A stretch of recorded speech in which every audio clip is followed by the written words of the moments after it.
আগেকার দিনের পাত্রী দেখা ভার্সেস এখনকার দিনের পাত্রী দেখা। আগেকার দিনের পাত্রী দেখা। কি গো দিদি, আর কতক্ষণ বসে থাকবো শুনি?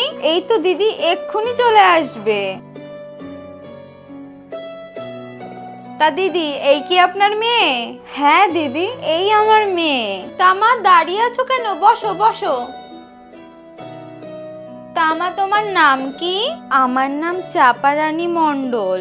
বেশ বেশ, তামা তুমি কতদূর পড়াশোনা করেছো? Class 4 fail. আচ্ছা বুঝলুম, আমার ছেলে 7 ফেল। মেয়ে মানুষেরও তো পড়াশোনার দরকার নেই বাবু, এই ঠিক আছে। হ্যাঁ, আমার মা সব সময় বলে মেয়ে মানুষের অত লেখাপড়া করে কাজ নেই, মেয়ে মানুষ ঘর সংসার সামলাবে তবেই না। আচ্ছা মা, একটু হেঁটে দেখাও তো। দেখে তো সব ঠিকঠাকই লাগছে। তা মা, তোমার চুলখান আসল তো নাকি নকল চুল?